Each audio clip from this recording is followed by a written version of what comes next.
Welcome everyone and welcome to All In, All United. And I'm like commenting it. I thought on varsity. Run Ryan. Ryan. And here's the thing, you have players out there. I think the fellas will take it more serious. No way. What grade? That one had to go. Yes, because at the end of the day, right now, Manchester United are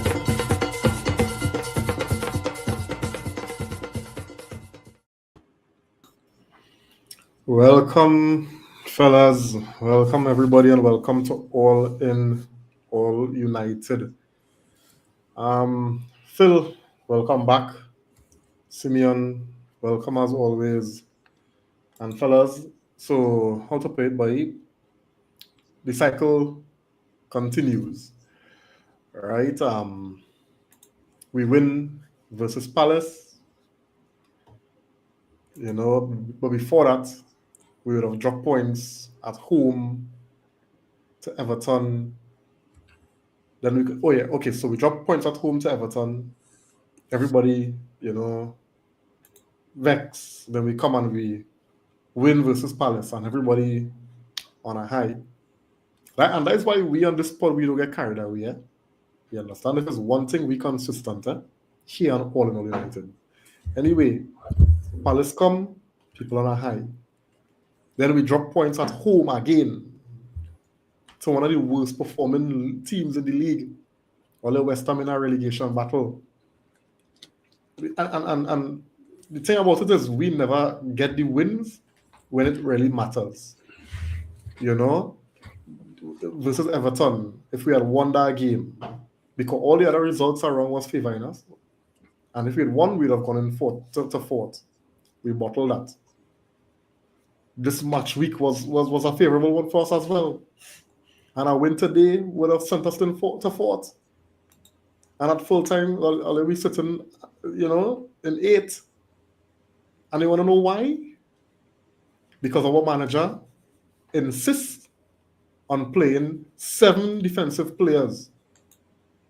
And yet we can't buy a clean sheet. You want to know why? Because we can never beat teams that we're supposed to beat. And we're playing 1 game a week. Well, I want to know why? Because our manager has terrible in-game management. Right? Amorim must subordinate a defender for defender when we need to win. And this is why we're sitting in 8th, fellas. This style of football, it not only boring, but it is unsustainable.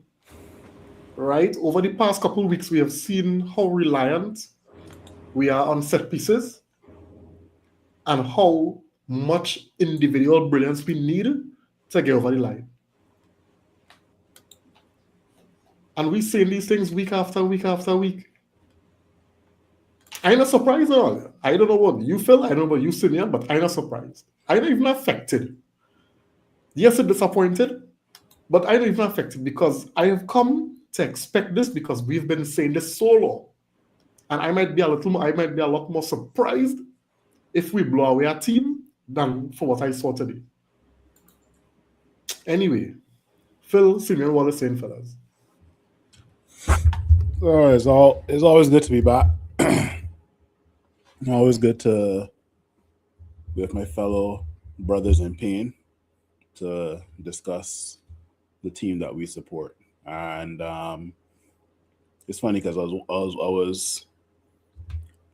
I was at work yesterday and I was watching the Liverpool game. I saw the Chelsea result, and it kind of reminded me of the weekend before we played Everton. And I sent a message to other groups saying that, well, we saw the result versus Chelsea. We saw the result versus Liverpool. And watch us F it up tomorrow, meaning today.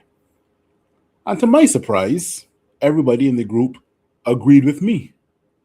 So I was like taken back. I was like, wait. These are the same guys if I had said this last season. They're coming from for pitchforks. And all of a sudden, everybody agreeing with me. I was like, oh, okay, fair enough. I'm glad we're on the same wavelength. And, lo and behold, I told myself from the time Dalot scored and from the time Mbeumo playing shit, this game could be a 1-1, or are we going to draw? I mean, or are we going to lose, right? And like you mentioned, it's boring, it's not sustainable, and you're kind of getting numb, right? Because at the end of the day, you're asking yourself, and you can't provide the answer. You're asking men in other groups, and they can't provide the answer. And the main question is, what is the type of football that we are trying to achieve when it comes to Ruben Amorim ball, right? You know, things are bad where you have to name the type of football we're playing after the manager. Ollie ball, Ten Hag ball, Amorim ball. You wouldn't see any person who supports City or Liverpool back in the day, or even Arsenal for the last couple of years. Yeah, you might hear Arteta ball, but you might not hear you ain't gonna hear that so often. You ain't gonna hear Pep ball or Jurgen Klopp ball, because these teams are consistently playing with a style, and their players are on the same wavelength, and there's some sort of chemistry. And lo and behold, you go to Manchester United, we clipping. That's what we're doing. We're clipping stuff. Yes, that's how bad it is, right? And I still, up to this day, don't know how we got that win versus Palace. I don't know how. But then again, I don't know how. Individual brilliance, Phil. Individual brilliance. Yeah, but then again, and you are right with regards to like the set pieces and what's not, right? But then again, here it is. I still, up to this day, I can't figure out how we lost to 10-man Everton, right? Still can't figure that out. But this is Manchester United where we're supporting, and I'm kind of tired of. And I haven't listened to any Ruben Amorim post-match comments in a while, and I don't intend to start either, because like it's the same thing over and over and recycled again, right? It's almost like he has his sheets of paper waiting to just say the same thing he said against previous games, and like you said, it's so boring. You're not. There's no rant that I want to do, because like at the end of the day, this is what we're accustomed to. But lo and behold, there are fans out there that are praying that something will change. And we can see that there's nothing that's going to change in the next couple of games. We're not. But, you know, if those fans see something, then by all means, show me what they see. Right? So, and kudos to the fans who say they still want Ruben Amorim to stay, but they can't give a reason why. Simeon?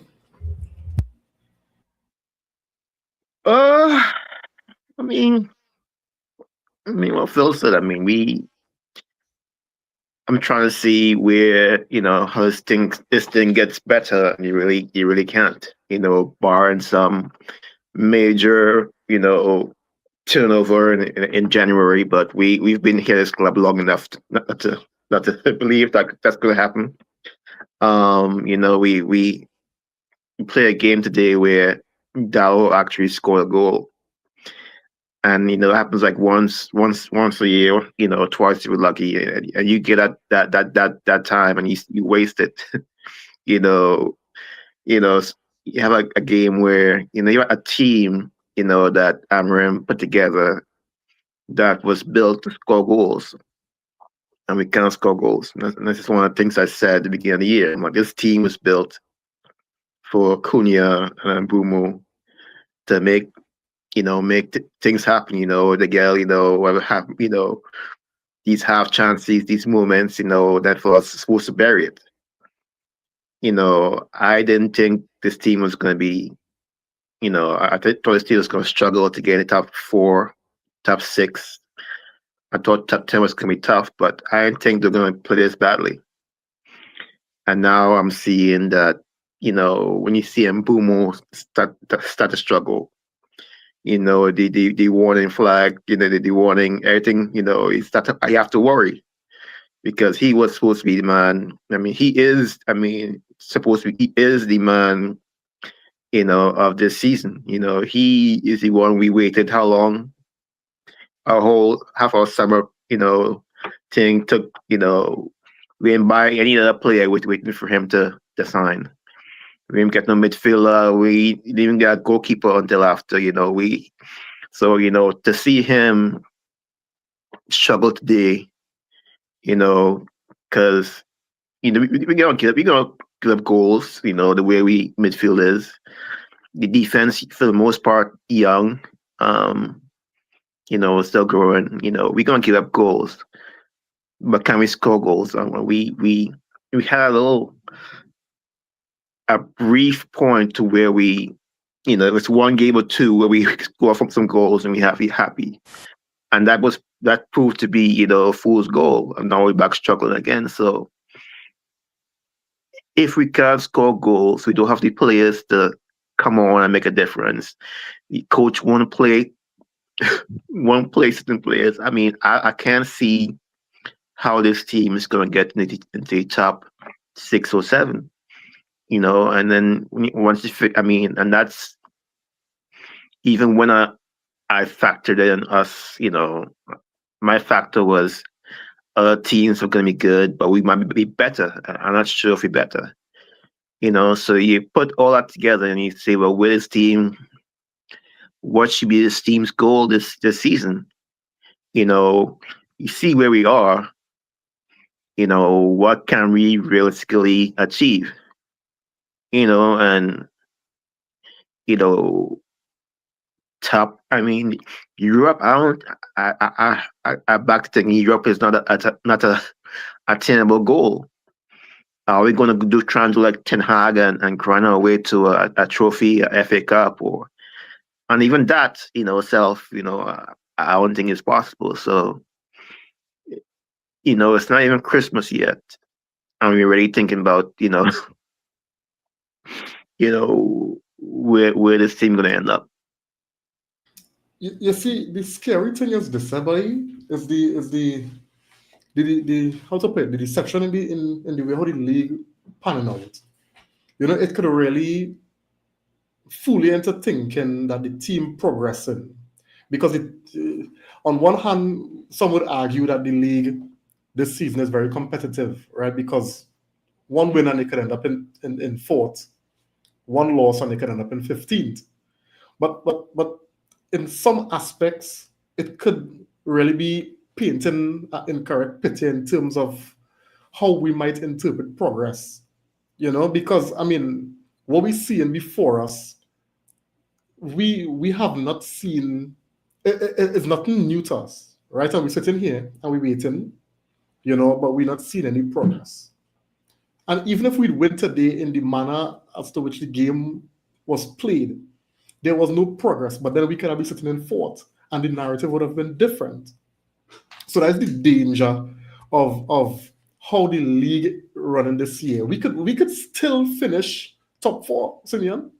We could still qualify for Europe. But would that really truly reflect improvement? You know what I'm saying? The kind of improvement that we know, because we're watching football for years.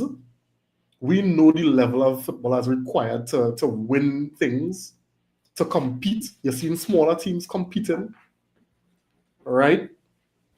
And I'm thinking if we could come back a couple wins with moments of individual brilliance, we might end up sitting down in fourth, and people will look past the fact that the team playing rubbish. People look past the fact that it's only set pieces and moments of individual brilliance that getting us over the line. Sherlock, no game plan, we still getting skin out in the middle of the park. But because we could score a goal and perhaps we might get lucky and not concede, we in Europe next season, and that is scary because that is flattery, and then we'll get a dose of reality at some point where we're not able to handle it, and people want to know, well, how come we this bad? But the signs have been there for quite some time. It's a whole year we've been rubbishing all year. We are now starting to play crap, So for me, we had to use the eye test. That's just how I see it. It had to be the eye test. It can't be based on the table. It can't be based on statistics and XG and all them kind of thing. The eye test have to be the one here or there. If anybody could correct me and bring up a different opinion in that light, feel free. But for me, the way how this league going right now, we can still finish fourth. And people go feel like it's progress. And I'm telling you, this is not progress. Let me just get some comments before you jump in there, fellow. Right? Javed on the inside, thanks for joining, man. Good night to you. He's saying consistently inconsistent. Watch now. Sourness opportunities missed, as per usual, right? Alan on the inside, good night. Thanks for joining, buddy. He said we are officially a mid-table club because apparently we are allergic to top 4 spots. Right? Phil? So I saw a damning statistic, and I was about to get surprised, but I was like, nah, I know the team I support. Apparently, obviously, Ruben Amorim has been in charge of us for a year, and we only have 12 wins in the Premier League. Is that true? 12 wins in the Premier League? Well, I think now it will be 13 because we beat Palace. That's supposed to make the statistic better? Let's just say 13 wins in the Premier League. And the man has been with us for a year, my guy. Something don't seem right there. Yeah, right? Unacceptable. But watch and see how. I don't think Wolves have we got to play Wolves. Actually, let me say that for later on in the podcast, right? I look at the lineup today. I was a tad bit excited to see Xerxes, Cunha, and Mbeumo. I said, okay, this could work out something. And Xerxes wasn't playing too bad, right? There are a few times where he could have done better, but I got a feeling after the first couple of games, he got to shake off the rust, right? But he did well. He did pretty okay today, right? Mbeumo, oh Lord, Mbeumo was garbage today, boy. Jesus Christ. The man was absolute garbage today. So the time where we can actually get Xerxes and Mbeumo and Cunha to click, then you might see something happen, right? But today was all down to not being able to hold the ball and decision making, right? And how many times we've come on this podcast week in, week out talking about decision making. Some of the players, their decision making is very low. But then Amorim, you keep on playing those same players over and over and over and over and over again. Because we're starting to see the same thing with Ten Hag. We saw it with Ole. And it's almost like some of these players have a hold on the manager. I want to see a manager who's going to be ruthless. Not just talk it, but do it as well too, right? Because at the end of the day, these players will smile in your face and, give you a fist bump and what's not. But you know who's easier to get rid of? You know who's more expendable? The manager, right? You got to remember that.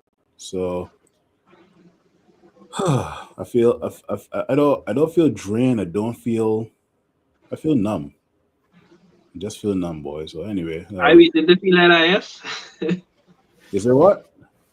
As I waited to feel that numbness. There's numbness. Kristan well invested in that. Kristan go put your house on my neck. Kristan, welcome, man. Go through now. Where's it what's so far? Horrible, boy. Like, how everybody could lose and draw, and we have an opportunity against a side we know we can beat to go into the top 4. And it's the same thing over and over, and we score a goal, and that side, we could consider, that side going to score back a goal, and they're not going to score a goal earlier. They're going to score a goal in the late ends of the game, and then we can come back. I watched Mbeumo today. I don't know, since after Cameroon get eliminated from World Cup, he ain't look good for us today. He makes some bad pass, bad control. That chance he get it, he already beat that man just to finish. And he fall. I mean, if he dive in for a penalty or what. But it's like, when I see that chance and then Bruno chance, and then when Cunha get rebound, I say like, we're going to draw this game. Because we ain't taking any chances. Yeah. I mean,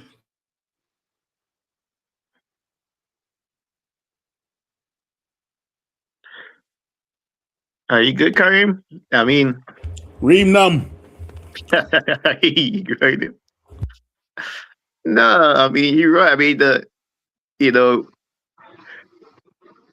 a team built to score goals and it can't score goals. I mean, all them name call that's supposed to be the motto of the season: score goals. Cunha and Bumo, which was successful. You know, and then follow this game, and even Bruno. Bruno. You expect more from Bruno. I know Yeah. he playing deeper, but still he get a lot of chances, and he ain't capitalizing on hardly anything these days. So I mean, they score one goal. Dallo of all people score a goal. And men for like 5 minutes, men get happy. The ball start to move. Men start freestyling. And I said, okay, let me see something. And then I'm really sorry. You know what? Let me change this. Let me change that. And West Ham get into the game. And before you know it, we back But under pressure.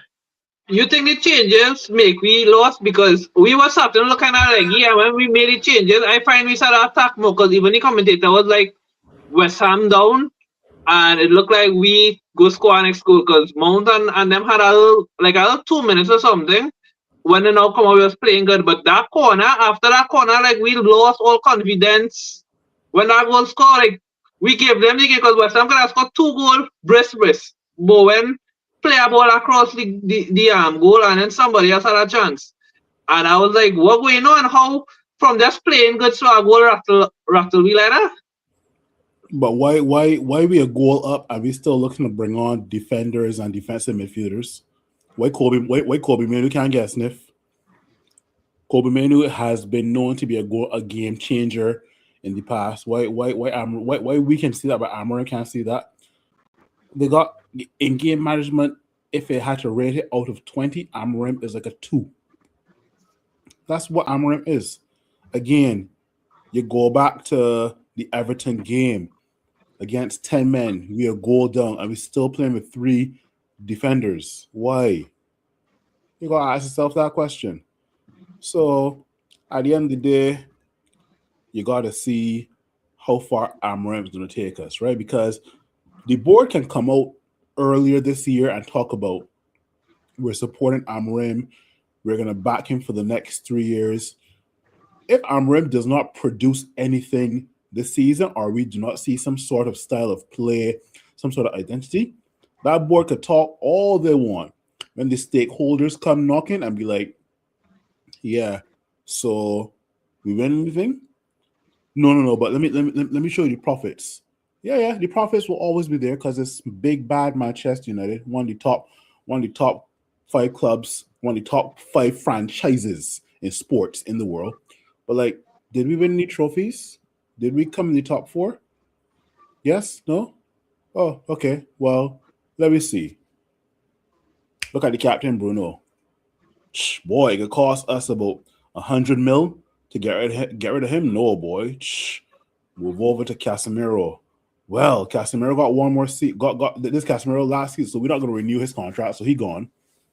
And then you just keep on going down the line until you do the inevitable of getting to the manager. Manager is the most expendable, and that's how football is. You keep on switching it until somebody get it right. You got to do it. Anyway, Reem messaged me and told me that his internet is playing the fool, so he said to continue. So I don't know where you guys want to go from here. I don't have control of the StreamYard. All I can do is see comments and anyway, I don't know where you guys want to go from here. You guys want to talk about the lineup? You guys want to talk about the game? I just had one question. If a new manager comes, do these guys' decision making and finishing get better, or will it be the same thing? Because that's where I kind of confused about. Because we've been seeing this under the rest of managers. I mean, it's different formation every other manager came and play. at the end of the day, when a new manager is hired, the new manager has to analyze what was not working. That's the first thing you got to do. Analyze what was not working. Now, the last 3 managers we have, they were all talk. They got us excited with their talk, their grammar, their vocabulary, sitting nice in front of the press, saying this and that. And you're like, okay, you fall for it. They sound like a very well-polished politician, right? And lo and behold, your actions in the first 10 to 15 games don't match back the words that you're saying. So, at the end of the day, look, a lot of people would ask me or ask other people who want Amorim out the one question: who are you going to replace him with? If I'm the big boss of a company and I fire somebody that's under a manager that works for me, it's not up to me to find a replacement. It's up to somebody else. At the end of the day, I'm the owner of the club. I have a set of board members. They will look for a replacement, or they will look for a replacement while I'm looking to transition a manager out. Will the players start to finish and be better? Until I have no idea what these guys are doing in training, and that's one of the reasons I unsubscribed from Manchester United on YouTube. Because I myself used to get excited about what these guys doing in training. You're seeing the little 10-minute clips on YouTube from Manchester United's YouTube channel. I getting excited, and lo and behold, when the game start, whatever I was watching on YouTube don't reflect what's going on in the game. So I'm sorry, I had to unsubscribe. Just had to unsubscribe. So I don't know if the players will get any better, Kristen. That's on the players themselves, right? But the same players that are going to lift you up are the same players that are going to get you fired, right? So let's see. You back, Reem? Or are you still muted? Yeah. I don't know what happened there, fellas. I really don't know what's going on with this internet. You know, sometimes it's very And you clear. rain off, and rain Mustang, I in South. But you know, I don't know. But I want to promote no internet provider. Yeah, Nah. So I ain't calling no names, nothing now. Go close to the window. I don't know if I already but Mylan on the inside. Good night to you. Thanks for joining, man. Eric saying thanks for joining, Eric. He's saying here we would finish this season higher with an interim of Rude or Carrick versus Amorim. You understand? So people are looking at alternatives already, you know. But where Olya sits in terms of you know, sticking or changing, where Olya sit as far as this manager is concerned, you know, do we stay true to the process, you know, or do we, you know, start to think about other names as Eric would have identified? Kristen, I'm gonna start with you now. I think that's a real hard question because, as I say, we had managers in the past, different formations, but it's the same players. And I mean, we was vexed at Ole with McFred, but Ole came second and third. We didn't want it Ole. We going for Tanag, who was playing this style of football. I think we come third the first season, and then we went, what, 8th? Then we get Amorim, we go on 15th. It's kind of crazy. I mean, as much as we say formation, I think the players today had chances to kill off the game, and they didn't kill off the game. The manager not alone to blame. I mean, he substitution and thing, but the players and them had to get some kind of blame too. So, if we do go to change Amorim, who are you going to sign? That's the next question. All the other managers that was praising and Bournemouth manager started to do bad. Iraola, I think his name is. Then Glasner. Then they had Masley coach right now. He was Brighton coach. Who you can really bring? I really not sure. So that's a hard question for me.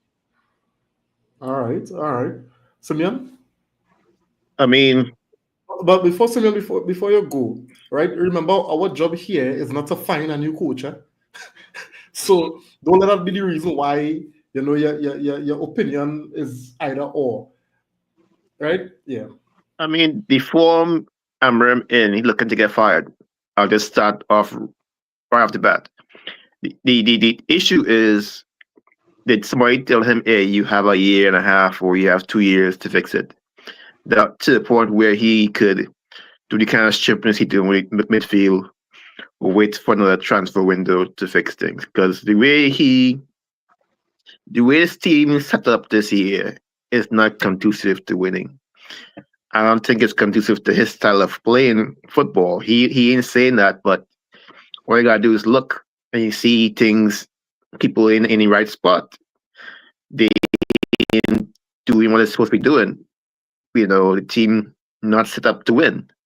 You look at other teams, even bad. This is why I say we're one of the worst teams in Premier League. Not because we have the worst players, it's because we're not, we have too many, square pegs in wrong holes, in round holes. So I mean, that's the issue with this team. When you see it every time we play, we might look good going forward, but for a little bit, but we are a mess going back. Anytime we got to turn around and run back, we are a mess. And that would be fine. That would be okay. If we had like a better scoring record to where we could outscore teams, but we can't even do that. We get off the field, we run to a brick wall. I think Xerxes was starting to play well, starting to get any center, collect the ball, spread the ball more, and that's how you break down these kind of things. But at a time where we were up, you start him off. We kind of lost. As the game went on, we lacked that. We have the players we have are so bad in possession, especially in the middle of the field. When it comes to, Mbumo, who was good, not not that good anymore. His touch is really off, and that is a big issue for this team right now, when it shouldn't be. Bruno, he made one good turn this game, one nice turn, and you see how the whole field opened up when you do that turn. But you hardly ever see that. Once every 5 matches, you see Bruno get a ball on turn, because that way, either he falling down or he always falling down half the time, or somebody take the ball and going the other way. I think the lack of ball carriers, between Casemiro and Bruno, and let's carry the ball is an issue. And we're not gonna fix that because we don't want to, because being away ain't seen the field.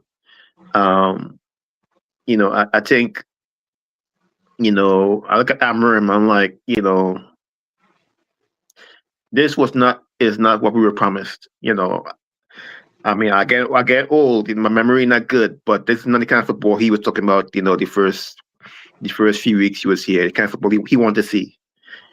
So I think somebody tell him he have 2 years to fix this thing, and he put that garbage on the field now, hoping that Cunha and then Bumo and them score enough goals to bail him out.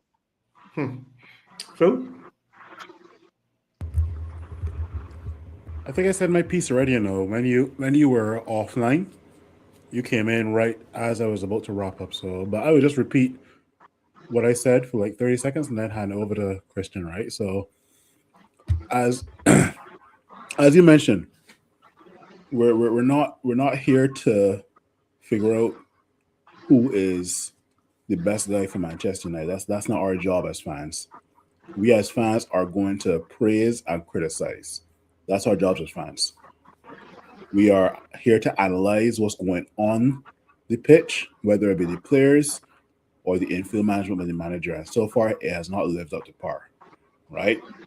At the end of the day, the manager is claimed to be backed by the board for the next 3 years. Let Ruben Amorim not produce anything this season or have some sort of identity, and you'll see how those 3 years get reduced to 1.5 seasons. And that's all I'll say for now. Yeah. I don't even think, he would disagree with you, because I would always remember, and it's something that he said that stuck with me. He said he have to win time. You can't get any favors in this industry, right? You can't be the only manager in the history of football who are allowed to stink out the joint for a whole 12 months because you articulate. No, I mean, in yours, how to do better than that, And sometimes I don't know if and I think Simeon, you were alluding to this, if because he was promised a certain amount of time, he'd taken certain things for granted. You understand what I'm saying? He know he'd neck on the line so he could afford. But as far as I'm concerned, your free pass was last season. So all the nonsense that they could get away with it, that time passed. Now it's squeaky bum. Now we have to see something. And we keep banging on about it. 1 game a week, right? Why it is you as the manager, you have a responsibility to plan for the game. Issue instructions, right? Make sure your players prepared and ready, right? And then go out and ensure that they're motivated and they're ready, they're driven, they're ready to go out and execute your plan. And if you are unable to do that, right, at this level, if you are unable to do that, then I could only blame the players up to a point. But you're responsible for the game plan. You're responsible for how them fellas, what they're supposed to do, where they're supposed to be. These things are supposed to be rehearsed in training. And I'm not seeing where, muscle memory is being executed on a pitch. I'm not seeing that. I still seeing a level of freestyle, where everybody going on there and playing to the best of their ability, that kind of way. You go out there and you play to the best of your ability. I'm not seeing a game plan. Right? And that's my thing. Right? We see week after week, we see in certain areas where the team being, played through.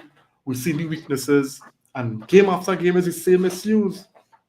Now, for me, you can't get a whole new attack, right? You can't get a whole new attack. 200+ million, and the amount of goals we scored is the same amount of goals we concede.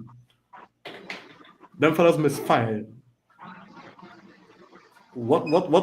Something wrong, Alia. Something wrong. Help me understand that something wrong. And this is on the manager. In as much as, all right, yes, we could sit down here and we could complain about some of the decision making. Fine. West Ham do always make the right decisions on the pitch. I watched a game with City and Fulham. City didn't make all the right decisions. The players don't always make the right decisions. So why a lack of game plan, a clear indicator, you're watching it on the field and you're seeing that these players are not properly, it's like they're working on nothing in training. And you telling me the reason is because players making wrong decisions on the field? Every team does make wrong decisions. So, I mean, I don't know. Now, I want to get your thoughts on Cunha and Mbeumo, because these fellas were lighting it up in the Prem not only last season, because it's not only one. I don't think they are one-hit wonders. These guys have been consistent for their relative teams who they were playing with before, and that's why we would have gone after them, right? That's why we would have gone after them. So, what do you all think, from your estimation, from what you could deduce, is going on with Cunha and Mbeumo?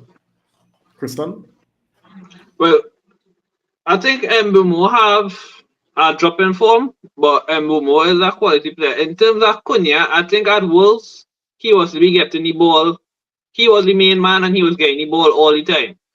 It's like the same thing with Sanchez, when Sanchez was at Arsenal and when he came at Man U. At Arsenal, he was getting the ball all the time. When he came at Man U, it had other star players, so you didn't really see that much influence from him. And that's the kind of thought I get from Cunha. Like, you didn't actually see a difference between Cunha and Mbeumo. But at the end of the day, Cunha is still a good player, but I up to now, I don't think he fit into this team. I find when Mount play, we look more better. I don't know if it's Cunha because he's playing a lot more selfish, or he likes to hold the ball too long.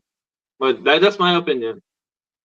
But I don't know if I know what the Villa game with Brighton, right? And it have some stats here. Villa, in terms of goals, right? Villa 14th in the league, right, for goals scored. They go from outside the box. They're first, right? The average, the expected goals is 11.8, which is 19th rank in the league. The shots is 0.08, which is 20th rank in the league.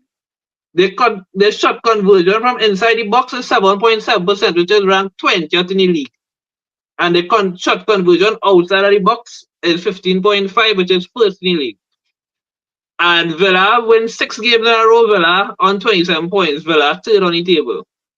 And that'll show you when men take their chances, how much a difference it does make.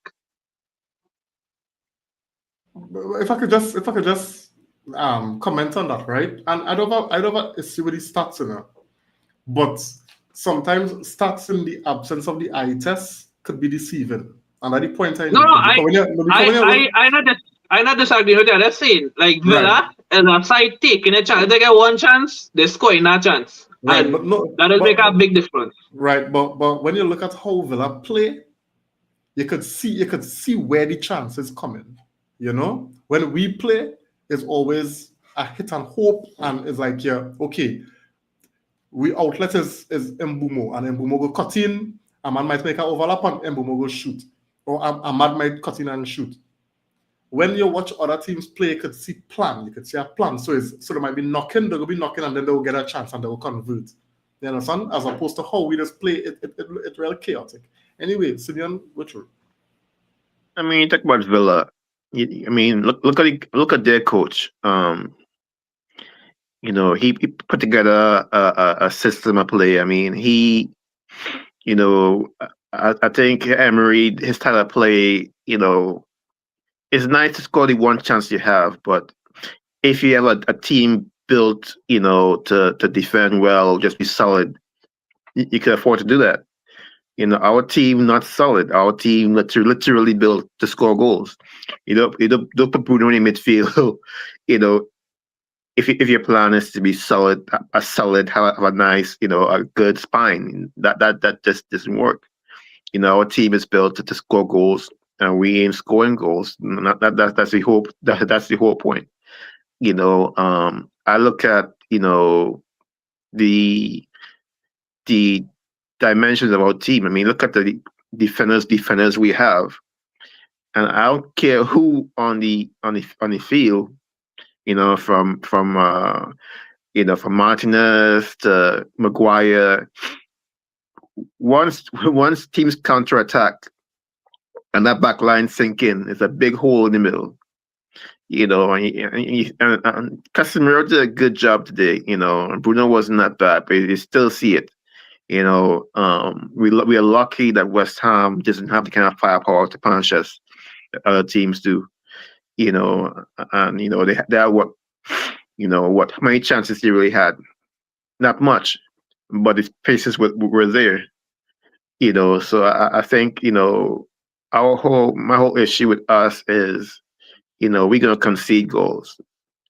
It's just the way the team built, but to not have a working system to where your best players could get chances regularly off the system, not just off of Ahmad has done for the last 2 years. Ahmad is right now is back to looking like the best offensive player we have. He just can get where he wants. He just needs to stop diving and stuff. That'll be helpful. But you can't have a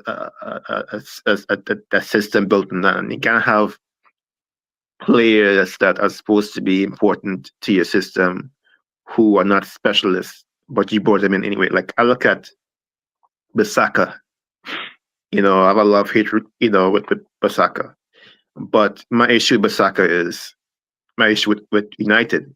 It's like we get rid of players and then we bring in players and you don't see too much of a improvement. We took off Dalot and brought on Dogu. All the talent in the world is just missing that. I mean, he just have no crossing ability, no finish, and a lot of these things we said about Bissaka. but yet we brought in, Dogu, young player, but still, he still got, he's still playing the same position. You have to have improvement in these positions. We have players who, my biggest thing is with Amarim is we have players, that he brought in, or he was there when they were brought in, who can't play, his system, and it's like, how do we, I say the same thing for Sesko. Sesko is a good player, but if you look at the profile, I don't see how he fits Amarim, and then you look at it, I'm like, and it goes back to, do we want to see Amarim stay with the team? And I'm like, if you can't find players to play your system, and if you put players who ain't fit to play, who you have to know can't play that position, like what you doing? We come on here every week confused, baffled, trying to figure out what he doing, and it's his system, but he have it running like shit. I mean, and that's my that's my problem. It's like I can't follow you down this road, Amarim. I mean, I don't know where we're going. This ain't the route that was promised. Hey, just one question. I don't know if you all noticed, but you all don't find, like how said they bring up Sesko. When Sesko playing, did we ever put in crosses like how we've been putting in the past few games? And this man is such a good player in the air. So I sometimes wonder what will be going on if we did really train, because Tristan, stop. Remember the kind of crosses Ronaldo was getting when he was here? And Bruno made sure Ronaldo get crosses, right? But Ronaldo scored 20-something goals. But Ronaldo was getting crosses, right? Yeah. Why you bring how tall is Sesko? 6'5". So you can bring out a 6'5" striker, and you can't put in them kind of crosses for Sesko, and you got. But that's what I'm saying. Yeah. What see there today, and the crosses coming in, but when Sesko did the crosses, I don't know. Like that's the problem with me. Right? We can't. I don't understand. No, I mean that's a great point, because like people say that Mbeumo and Cunha love to have the ball at their feet, play to their feet. Do we do that? No. Long ball, go run after it. And it's like we can't, we have players, but yet we ain't playing to their strength, and it's just frustrating. Like it's frustrating to watch. I can't believe like when Sesko was playing, we're crossing no ball in no box standing. When he scored, scrap he scored from. Because the one of the goal was a throw, he scored from the next one where he had the ball, one of the cross he had the ball, and then he get a rebound. He rebound 2 times before he score. And in games he just be there and he get no cross. And today they're crossing. So I don't understand. I mean, Sesko not far off, right? About a week or so, and he'll be back. So all the balls he will get to score. I just want to get Phil, thoughts on Cunha and Mbeumo. These guys came in with a real good resume, but we're still struggling to score goals.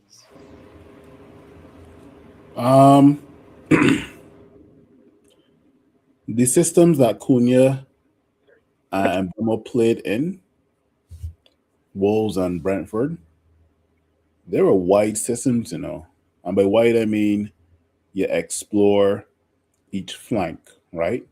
In a 4-3-3 or 4-2-3-1, whether it was Wolves or Brentford.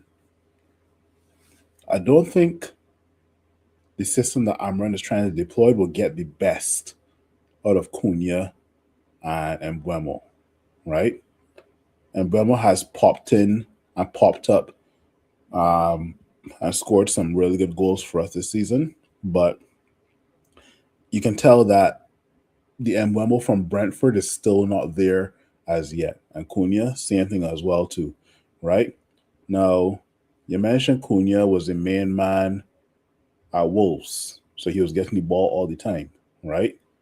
You're not wrong, but I hope you watched the World Cup with Brazil when Brazil got to play and Cunha starting as well too, right? Because Brazil, he ain't the main guy, right?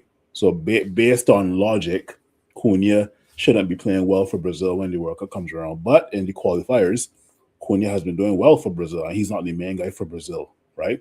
It's all about systems, and it's all about the manager who's there, right? So let's see. And as you mentioned, Sesko is coming back in a couple of weeks. I'm literally Sesko does not make me want to get out of my chair and be like, yeah, give the ball to Sesko. Xerxes to some extent does that. And Mbeumo and Cunha to some extent does that. I can't let Dorgo fool me anymore. I can't. Dorgo and Dalot are almost the same thing. Almost the same thing. Not exactly the same thing, but I can't.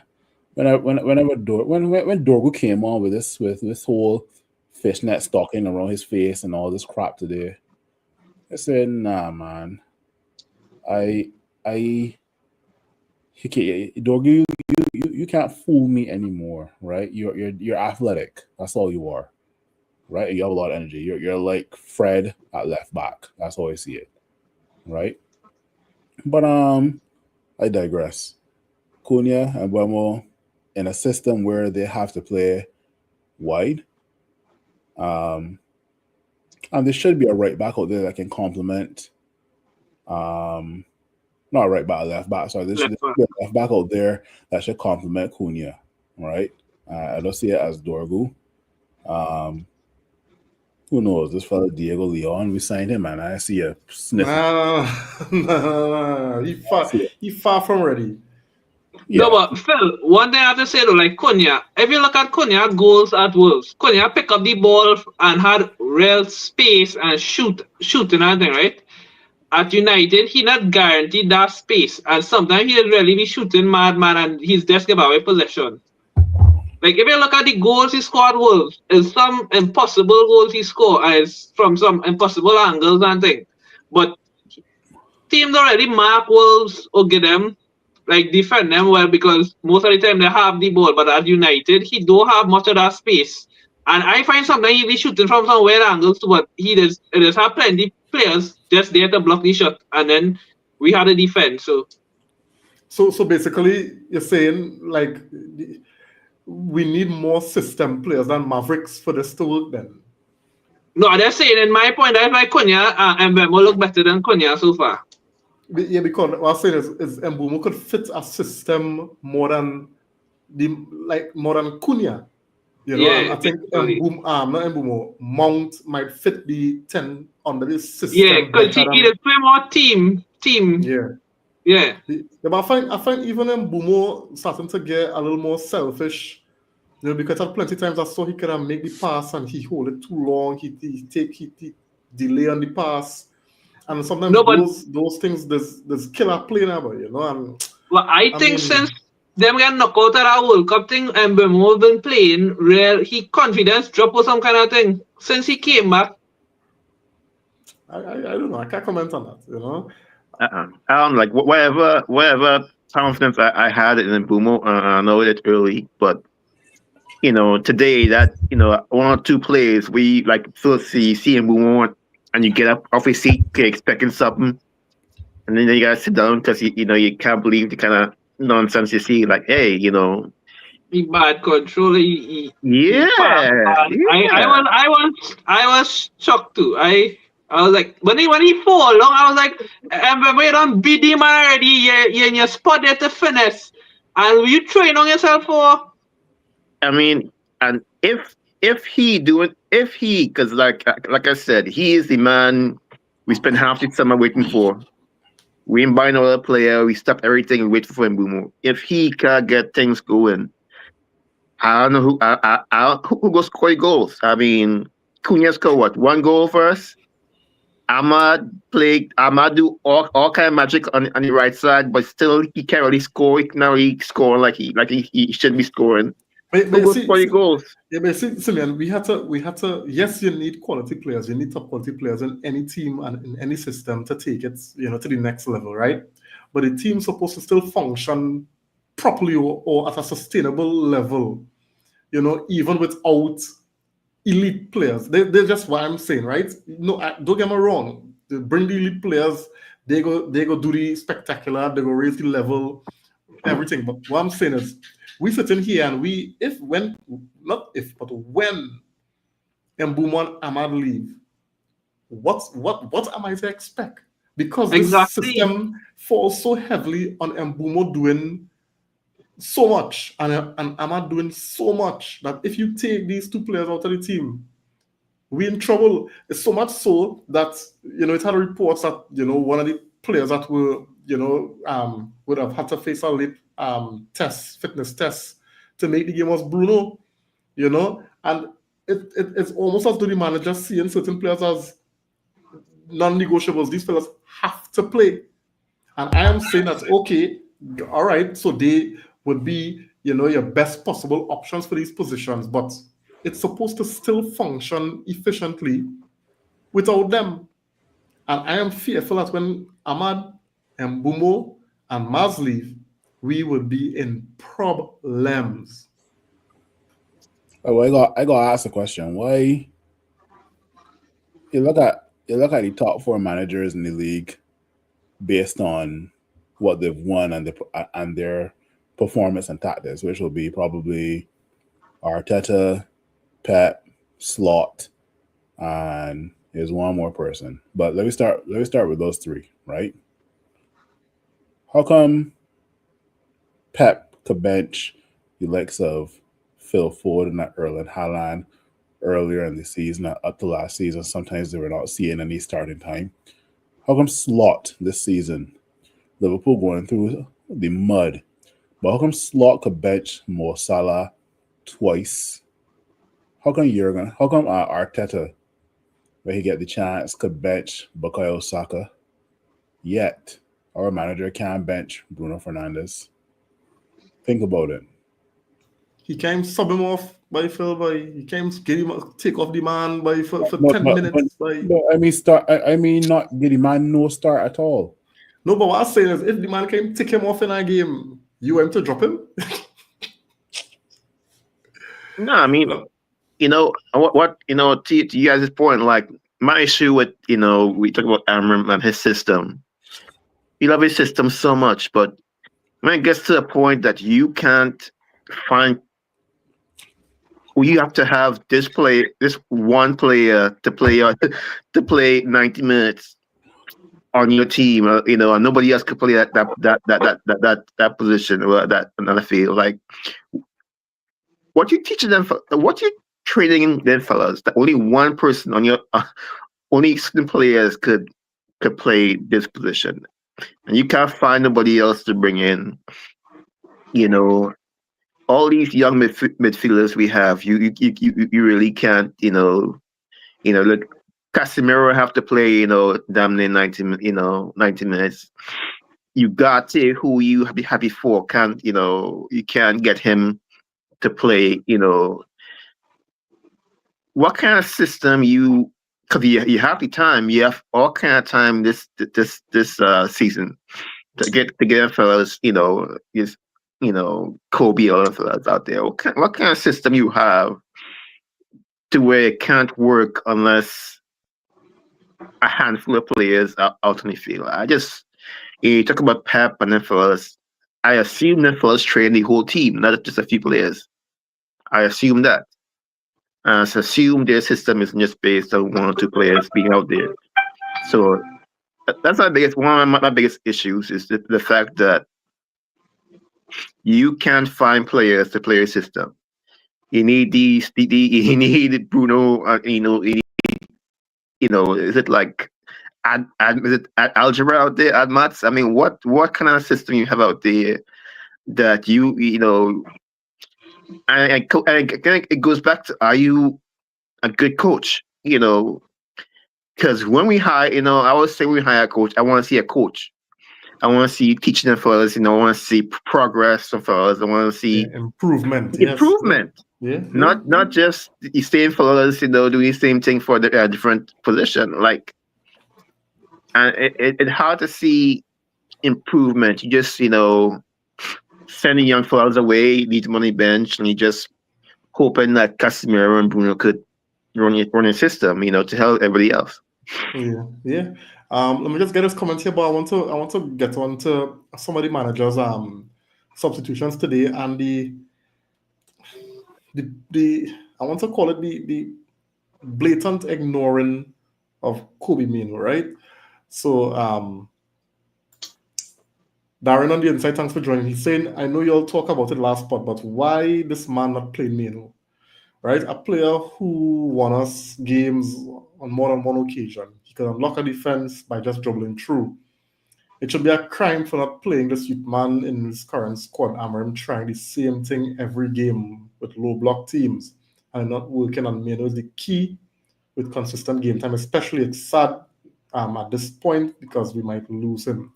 Yeah, and I think Mino just biding his time until the window open and he gonna push. I think Mino gonna push harder than ever to leave. And what is very sad is that the manager has seemed to successfully convince the majority of the fan base that Mino not good enough. Because I could recall on the socials, Mino came on against some team. I can't remember who it was. Was it Everton? And when you read the comments after the game, because this youth player didn't come on and win us the game with his 2 feet. That is the kind of comments you're seeing as well. That is why he on the bench. That is why Amarim don't play him. But when you look around the field, everybody else play rubbish. So why the spotlight on Kobe? Not to mention Kobe hasn't played a game in months. Right? So the manager is doing a very, very good job in getting the fan base to not rate this player. And it almost seems with the fan base as though, we've been so burnt with player power that just to prove that we're not on player power anymore, we go in to the next extreme where we just on the manager's the ultimate and he can't do any wrong. And I'm telling you, the way that Amarim is treating with Kobe Mino right now is nothing less than shocking and unacceptable, right? When you consider the potential and the ability of this youth to not find a way to get this boy into the team, and your best reasoning is he competing with Bruno Fernandes, who never injured, always want to play, don't get sub off. How this youth man supposed to develop? How he's supposed to just be there and be patient and wait on his turn, right? Against the immortal Bruno Fernandes. I'll make this thing make sense. Let me just go on a comment because the media getting onto it, right? And you could see it starting to get to Amarim, right? And Amarim making some comments that could come back and rail bite him, right? So they asked him if he regrets some of the substitutions, and they were alluding specifically to not bringing Mino on, right? And Amarim said no. Oh, sorry. Yeah, and Amarim said no. We are losing because of the second balls. We have more men, and he was asking if we have more men to put on defense. Who would be more offensive, right? And when the journalist suggest Mino, he just laughed. So go through. No, but Reem, let me be real. I said this plenty time already. He does only look to Mino when United down, when United need a goal. That's the only time he does look at Mino. Look at the Everton game. He said, Mino. When we 1-0 up there, right? All his substitution did was defensive, or no? He said, Mount is Mount is an offensive change, but Mount is a workhorse. He said on Mount to create, he sending Mount to run like a wild horse. You understand? So Mino wasn't coming on in that game. He looked at it, men train away. Then he trying to defend a one goal lead, and that is not the right thing to do. A goal can score from anything. But I was saying this, he does only look to Mino when United need a goal. So that thing when you talking there is nonsense. He make defensive changes to defend a 1-0 lead, and he know his team suspect and they'll give up a 1 goal easy. I mean, was it last season in the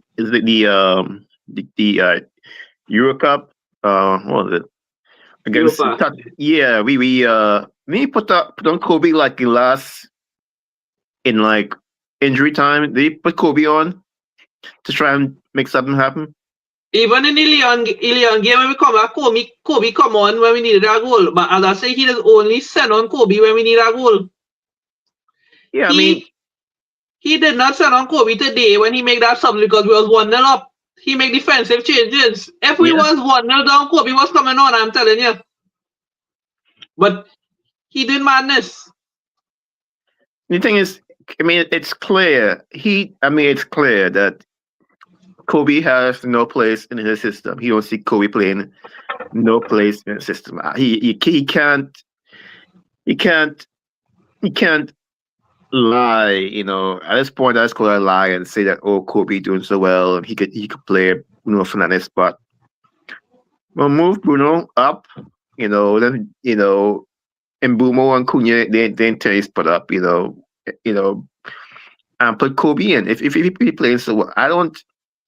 At this point, the way that Kobe ain't getting no minutes, coming in at 90th minute, it's something wrong there. And just all you gotta do is look at Kobe's face.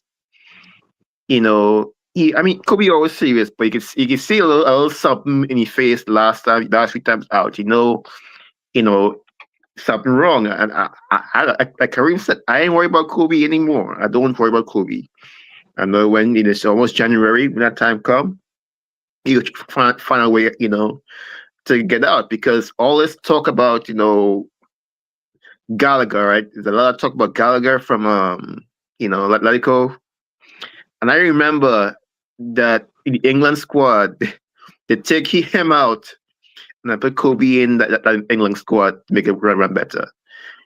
And it just, it just shows, how we don't value what we have here. We just run off after the next thing, and I wish Kobe all the best. I love my team, but I ain't gonna hold young fella, his career. The man good.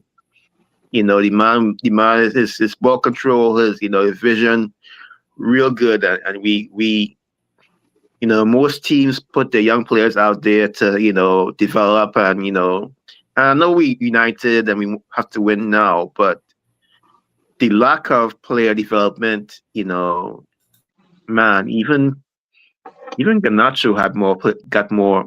Anyway, that's a different story. But the lack of investment in our young players is ridiculous, and you would understand it more if the players we had playing were playing at a higher level. They're not. And this is what makes this period so frustrating. It's not just we're losing now; we're losing in the future. We're losing future talent. The players coming through now, they're seeing what's going on and say, "Hey, there's no future here." So we ain't win. We weren't winning. We're not winning now, and we're losing the future at the same time. So this is why it's so frustrating watching this team. Yeah. What this guy is coming from Eric. Eric said it's insane, right? Ugarte before Menu is madness when we can't keep a clean sheet to save our lives. And Amorim is laughing. I can't believe it. Yeah, and the thing about it is the same. Anytime you make defensive substitutions, right? You telling the opposition team to come onto you, right? And you see, Amorim had to also consider we didn't have any of our, when I say bigger defenders. Yes, so you don't want to encourage them to play that set piece game. So we had to take it to them. We had to keep the ball in the attacking third. And next thing that was very concerning is when Xerxes was there, he was keeping the ball. You understand what I'm saying? So sometimes them fellas had to die on the pitch.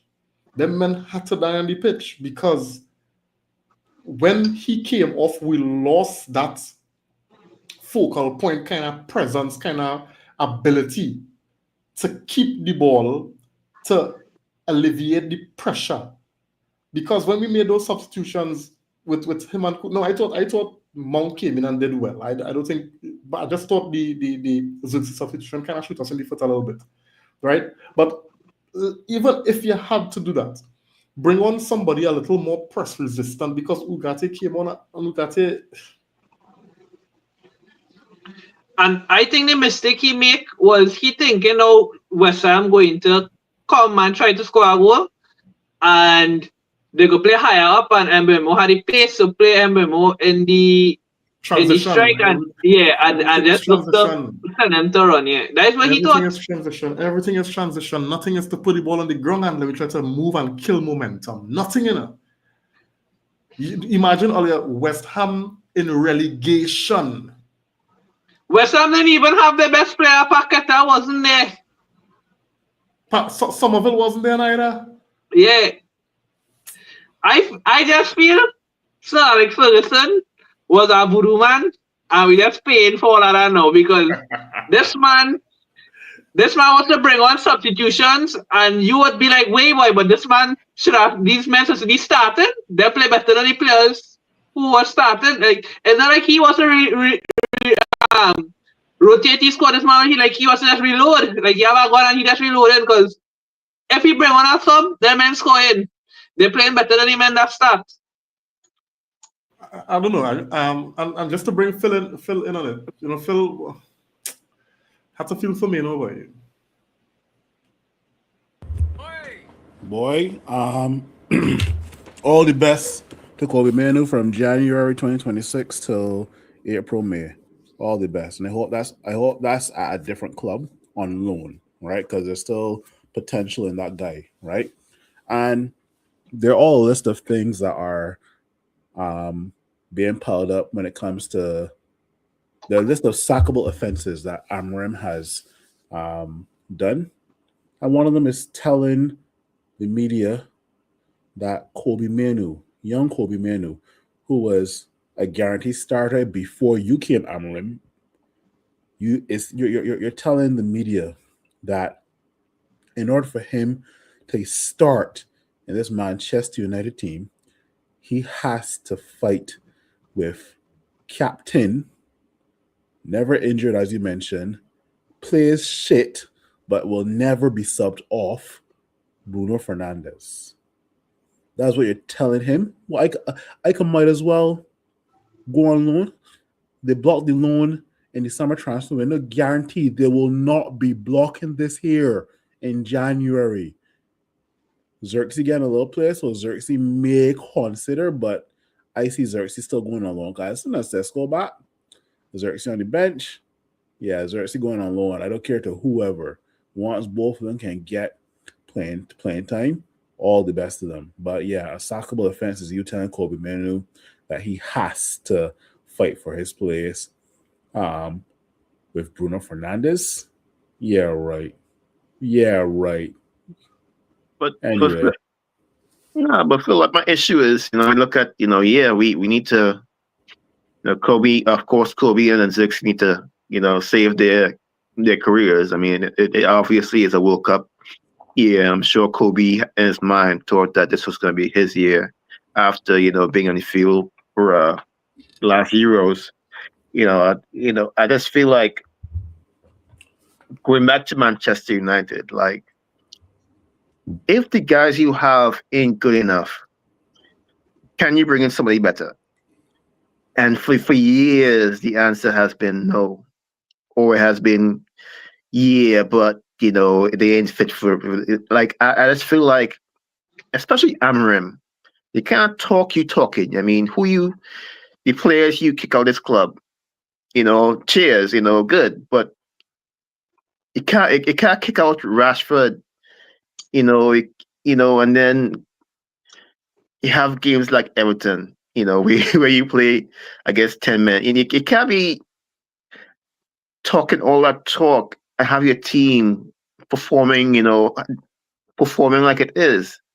I just feel like you are, aren't you supposed to see the kind of players that would do well in your system and bring them in? how can we consistently, say players ain't good enough and bring in players who either the same or less, productive. And that's my issue because like I said, Xerxes and Amino are going to, probably going to leave. What do we have coming in? And do we trust this Ineos/Amarim people to bring in, the players that we need for their own system? And I think that's my issue. Like, if you can't select players good enough for your own system, what's the point of you? So I'll be watching this. I mean, he might not last till summer. I'll be watching to see who he brings in this January window. He brought in the Dogu last year because he can't miss again. I mean, if you miss again, that tells me you don't know what you need for your system in this league.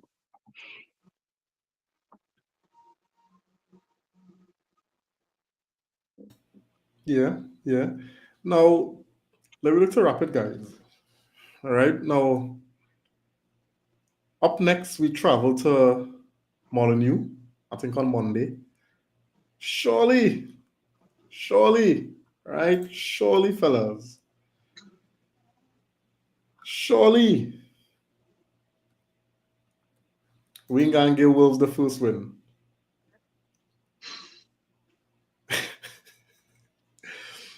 Crystal, what changes you'll make from today for that Wolves game, boy? With Maguire be back? Striker, With great striker. No, I'm saying with Maguire be back, with Dillard be back. I find like those Martinez looked good today and he looked good in last game. But I find we need to be a proper solid. If we play three back, we need a man solid to play the middle centre back. More composed kinda, because Aiden haven't got a chance today. He look kinda sus. Yeah, you look at him beginning of the game. Yeah, but again, I know you never can. A manager can't come and put in a young player like that in a high stakes game at Old Trafford. Come on, man. And these are the No, kind but of things that Amarim he had no other choice now because Maguire out and Dillard out. No, but he cannot play Euro. I don't have a problem. You bring on Heaven, but you can't start Heaven in a game like that. The man was so eager. You see the stupid tackle he went and make? Yeah, a real stupid tackle. No. So, anyway, Wolves. I would start Mount over Cunha. I think Cunha need more time on the bench. Let him come on. I'll play Mount just for the fact that Mount does play more more for the team. I will look more. We'll not having better on Mount. But consider Cunha playing against the former club, right? Yeah, that's the next thing too. Yeah. Simeon, any changes to the 11 from today? Honestly, not really. I mean, I look at this team. I mean, the midfield. I would take off. I would take off Bruno to see how this team gonna look. I know we said we've done before and stuff, but I would move Bruno from that position. Either put him where Cunha is, or where I would move him out of that role to begin with. I would put Menu there, have Mbumo and maybe Bruno with Xerxes. Ahmad need to start on the right side, left side. Probably Dallo. He scored a goal. Maybe that'll do something. Yeah, I mean, the thing is the way you have them playing.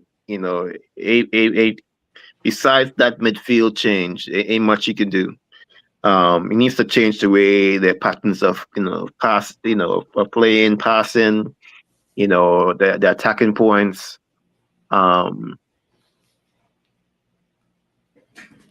Starting was a much I would change besides that midfield. Okay. I would definitely hopefully bring in a Delete if his injury is not as serious. Phil? I give you the Phil answer, and I'll give you the podcast answer. The Phil answer is don't care. I literally don't care who he starts. I don't care what changes he makes. I literally don't care. No, for the podcast now. Well, we can see that AFCON is coming up, so I want to rinse the likes of Mbeumo and Ahmad and Mazrari out until they leave us for AFCON. So clear those three guys in their rightful positions, obviously. I got a feeling these Wolves players, they got some kicks for Cunha. So I ain't gonna start Cunha. I would definitely start Mount because I think Cunha can make some sort of like impact if he's brought on in like the 60th or 70th minute when it comes to this Wolves game, right? So yeah, we'll start Mount.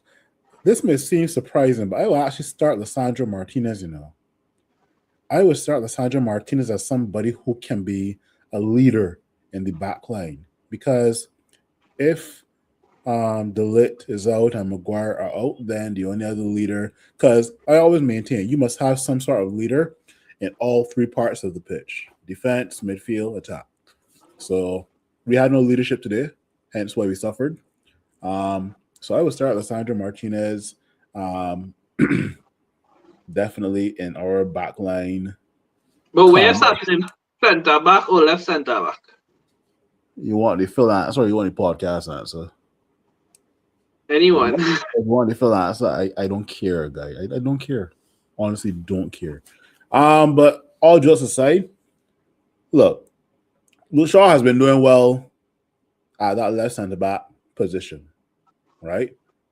I would push Luke Shaw out to the left back position, wing back. Yeah, correct.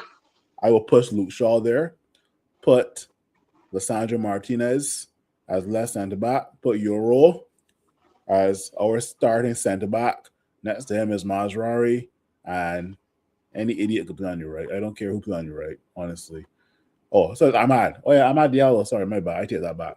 So that would be my starting back line: Ahmad, Mazrari, Euro, Martinez, and Luke Shaw as left wing back. Right. So that is who I will start. Yeah, I would definitely bench Bruno, start Kobe Manu.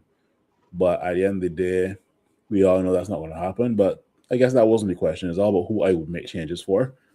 I would, as I mentioned, start Kobe Manu, bench Bruno, see how Casemiro and Kobe Manu can link up.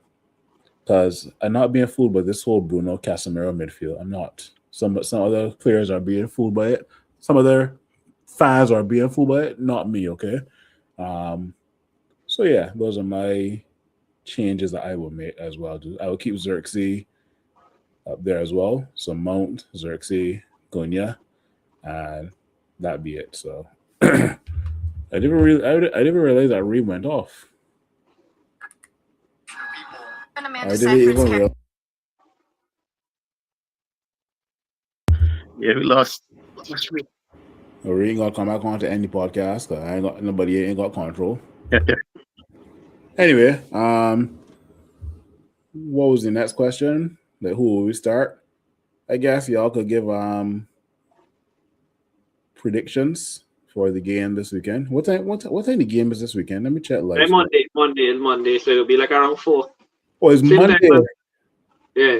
Oh Lord, boy. we gotta wait another 3 days for our team to play again. Well, boy. So who playing this weekend?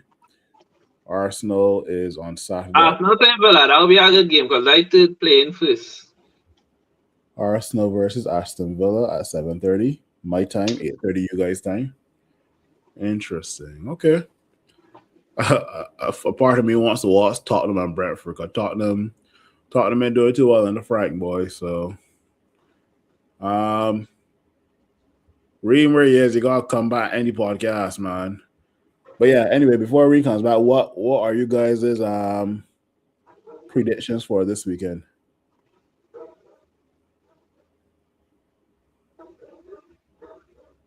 Not hard to say with this side. Hard to say. I mean, the safest score that will put us in a winning position, people as always say, is a 2-1 because we could concede, but we could still score 2 goals and we should win, right? So I would love to keep a clean sheet versus Villa. If we start Martinez, Euro, and Mazraoui, I think we could keep a clean sheet. So my score will be 2-0 to Manchester United, but we know for sure that Man United can't keep a clean sheet, boy. So, well, we did. Yeah. With Martinez coming back, that will be a big help in the back. Because today when he came on, what he does really good is his passing range and his ball carrying. When he get the ball, he actually move into midfield and we look good. I find we don't really get much from the rest of the players who just play. And I would like to see Shaw the left wing back. But the all I is hoping. Was it what? So your score prediction is what, Kristen? I'll go 2-1, but I really can't for the other side. Simeon, what's your score prediction? Manchester United 0, Wolves 3. All right, Nah, I just got these games where a team ain't doing so well, and then we show up with nonsense, and that for us gonna be motivated. I just feel like when it comes to a fight, this team ain't really it. What I noticed too, when we play mid between the fixtures, and then we just play better. Same time we play in last, and we see teams drop points, and we have to go to that fourth spot is the worst performance I didn't see. Yeah. So what's your prediction, Simeon? 2-1? Nah. You did 3-0. 3-0 Wolves. 3-0 Wolves? Well, that's the reality of it, man. So anyway, guys, it is now 9:30 at night my time, 10:30 your time. So anyway, Reem, I see a fourth person here. I don't know if that's Reem, but if not, then we go to end the podcast. We are going to come back again probably Monday night. And, I don't know if we'll have the same attitude that we have tonight or we'll be in high spirits on Monday night. So let's see. Kristen, Simeon, and yours truly, we are out. I think we just got to exit and hopefully the pod end. So anyway, guys, take care. Have a great Thursday night and enjoy the rest of your weekend. You as well, man. Yeah, take care. Later.